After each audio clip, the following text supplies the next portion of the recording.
Welcome to social story. नाजरीन, आज का हमारा जो टॉपिक है वो भारत की तरफ से जो पाकिस्तान के बॉर्डर के ऊपर एक फ़ौजी जो बिल्डअप है वो किया जा रहा है। और भारत की तरफ से पिछले एक हफ्ते से या इससे भी कुछ अर्सा ज़्यादा से आप देख रहे होंगे सोशल मीडिया पे कुछ वीडियोस आ रही हैं।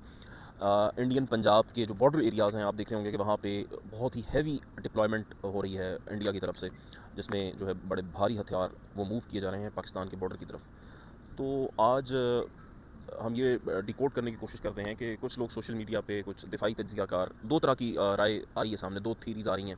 एक तो ये थीरी है कि जो भारत है वो ऑपरेशन सो कॉल्ड सिंदूर जो उसने किया था 7 मई 2025 को, उसमें जो उसको एक तारीखी जो शिकस्त हुई उसके बाद से उसका जो इंटरनेशनल स्टेचर है वो तबाह हो गया एक किस्म से। और वो अब दुनिया के जो उस एक आलमी मंजरनामे पे जो उसका कद काठ था वो बहुत छोटा हो गया है। और इस टाइम कोई भी उस ऑपरेशन के बाद जिस तरह से पाकिस्तान ने उसको शिकस्त दी है भारत को, पाकिस्तान का ग्राफ जो है अगर आप पिछला पूरा एक साल देखेंगे हर इंटरनेशनल फोरम के ऊपर, हर मौके के ऊपर पाकिस्तान आपको उभरता हुआ नज़र आया। और जो भारत है वो पस्तियों की तरफ जाता हुआ दिखा गया है। तो एक थीरी ये है कि जो इंटरनेशनल माहिरीन है वो ये कह रहे हैं कि ऑपरेशन सिंदूर के बाद से जो भारत के हिस्से में ज़लालत आई है और जो वो इंटरनेशनली एक कट के रह गया है, दुनिया के किसी मुल्क ने सिवाय अफ़गानिस्तान और इसराइल के जो सो कॉल्ड ऑपरेशन सिंदूर था उसमें किसी ने भी भारत की हिमायत नहीं की थी। तो अब वो इसके बाद जो ट्रंप ने इनको जलील किया सीज़ फायर के बाद, और इवन के पिछले 3-4 दिन पहले तक ट्रंप कह रहा था कि हमने एक न्यूक्लियर वॉर थी दो ममालिक के दरमियान जो मैंने रुकवाई है। और मैं इंडिया के 11 जो जहाज़ हैं वो गिरे थे। तो ये मोदी के लिए एक अजाब बन गया है। ये जो ऑपरेशन सिंदूर में, सो कॉल्ड ऑपरेशन सिंदूर में जो इनको तारीखी शिकस्त हुई है। हाँ, अब जो इंटरनेशनल माहिरीन है वो ये कह रहे हैं कि भारत जब तक अपनी वो शिकस्त का बदला नहीं लेता, तो जो भारत इंटरनेशनल एरिना पे जो इसका पुराना मकाम था, या जो इसको एक एशिया के अंदर चाइना के मुकाबल एक बड़ी पावर के तौर पे देखा जा रहा था, वो मुकाम दोबारा से भारत हासिल नहीं कर सकता जब तक वो पाकिस्तान को कंटेन ना करे, पाकिस्तान को दिफाई तौर पे काबू ना करे। एक ये थीरी है कि इंडिया एक मौके की तलाश के अंदर है और वो चाहता है कि किसी भी तरीके से पाकिस्तान को शिकस्त दी जाए और एक महाज खोला जाए और जिसमें पाकिस्तान को शिकस्त दे के जो उसका पुराना स्ट्रेचर था उसे बहाल किया जाए और जो उसका पुराना मुकाम था उसे बहाल किया जाए। एक थीरी ये है। जो दूसरी थीरी ये है कि भारत ने ऑपरेशन सिंदूर जब सीज़ फायर हुआ था पाक भारत जंग का, तो उसके बाद से इन्होंने शिकस्त के बाद इन्होंने ऐलान कर दिया था कि जी ये जो जंग है, जो ऑपरेशन सिंदूर है, ये अभी रुका नहीं है, ये जारी है, लेकिन ये एक आर्जी वक्फा है, एक सीज़ फायर है। हम जब चाहें, जब हमें ज़रूरत महसूस हो, भारत का कहना है कि हम ये जंग दोबारा शुरू कर सकते हैं। तो उसको लेके वक्फे वक्फे से अगर आप देखें पिछले पूरे साल में को 5-6 बार ये ना कभी रन ऑफ कच्छ उस इलाके के अंदर जाके कभी ये दिफाई वो जो एक्सरसाइज हैं मिलिट्री वो करना शुरू कर देते हैं। कभी ये जाके लद्दाख और कश्मीर वाली साइड पे कोई एक्सरसाइज करते हैं। कभी इनकी जो एयरफोर्स है उसको वो जहाज़ों को उनकी मोटरवेज पे लैंडिंग करवा रहे होते हैं और इनका जो मीडिया है वो शोशा छोड़ रहा होता है जी कि ये जो ऑपरेशन सिंदूर है ये उसकी तैयारियां जारी हैं। तो अब भी कुछ इस तरह की सूरत हाल है जो भारत ने पाकिस्तान के बॉर्डर के ऊपर एक बहुत हैवी किस्म का दिफाई बिल्डअप शुरू कर दिया है और बड़ा हैवी असलहा, तोपखाना, टैंक्स, आर्टिलरी और कुछ मिसाइल लॉन्चर्स आप मुख्तलिफ वीडियोज़ में आप देख रहे होंगे। ये ट्रेनों के ऊपर पाकिस्तानी पंजाब के बॉर्डर और पूरे पाकिस्तानी बॉर्डर के करीब इंडिया वहाँ पे जमा कर रहा है असला। तो पहली थीरी तो मैंने आपको बताई कि कुछ लोगों का मानना है कि भारत किसी भी हाल में पाकिस्तान को खुदा न खास्ता ज़ेर करके शिकस्त दे के मिलिटरीली अपना जो पुराना मुकाम है दुनिया में वो मनवाना चाहता है। और दूसरी थ्योरी जो है वो ये है कि ये सिर्फ एक टैक्टिक्स हैं और इसमें सिर्फ अपनी आवाम को मुतमईन करना, देखो जी अभी ऑपरेशन सिंदूर बंद नहीं हुआ, हम पाकिस्तान से बदला लेंगे। और जो है ना पाकिस्तान को भी थोड़ा प्रेशराइज़ करना कि जी पाकिस्तान ताकि अपने जो वसाइल हैं वो दिफाई लाइन के ऊपर लगाए और इसी में एंगेज रहे। एक थीरी ये है।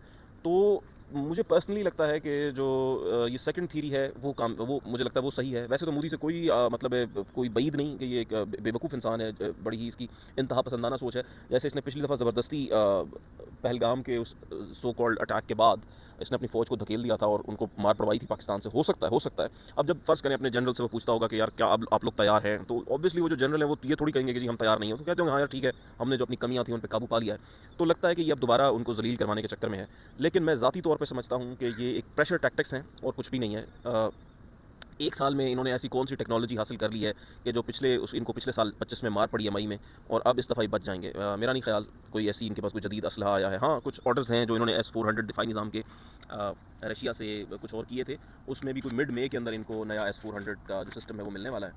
और अगर दूसरी तरफ देखें कि जो राजनाथ सिंह हैं इनके वज़ीर दिफा, उन्होंने आज भी दिल्ली में होने वाले एक दिफाई कॉन्फ्रेंस के अंदर पाकिस्तान का नाम लिया है और कहा है जी ये दहशतगर्दी का वो है, एपिसेंटर है, और जो ऑपरेशन सिंदूर है वो हमने खुद रोका था। हमने पाकिस्तान की न्यूक्लियर धमकी में आके या किसी के कहने पे वो जंग नहीं रोकी थी, हमने खुद रोकी थी। और साथियों, हमने हमेशा देखा है कि पाकिस्तान जैसे देश लगातार आतंकवाद को समर्थन देते आए हैं, और यही कारण है कि भारत और पाकिस्तान दोनों एक ही समय आजाद हुए, लेकिन आज भारत को पूरी दुनिया में जहां इंफॉर्मेशन टेक्नोलॉजी के लिए जाना जाता है, वहीं पाकिस्तान दूसरे आईटी यानी इंटरनेशनल टेररिज्म का मरकज माना जाता है। बेसिकली नाज़रीन वो ये है कि कुछ दिन पहले SCO समिट था, काज़किस्तान में था गालिबन, बिश्कीक में। तो उसमें जाके इसने जो राजनाथ सिंह ने बयान दिया था, उसमें पहली दफ़ा इन्होंने दहशतगर्दी के ऊपर बात करते हुए पाकिस्तान का नाम नहीं लिया था। पाकिस्तान का नाम ना लेने पे इन्होंने कहा था जी जो दहशतगर्दी है वो किसी एक मुल्क की वो नहीं होती, ना ही इसमें कोई मज़हब का वो है एलिमेंट है। ये दहशत मतलब पहले तो इस सिंपल पाकिस्तान को उसमें रगेदते थे और नाम लेते थे। इस दफ़ा इन्होंने नाम नहीं लिया, तो इनकी जो अपोजिशन जमात है कांग्रेस, उन्होंने इसको बहुत ज़्यादा इनको गंदा किया है कि जी देखें अब ये ट्रंप से डर के और पाकिस्तान से ये डर गए हैं और अब ये नाम ही नहीं ले रहे पाकिस्तान का। इसकी निरंतरता बनी रहे।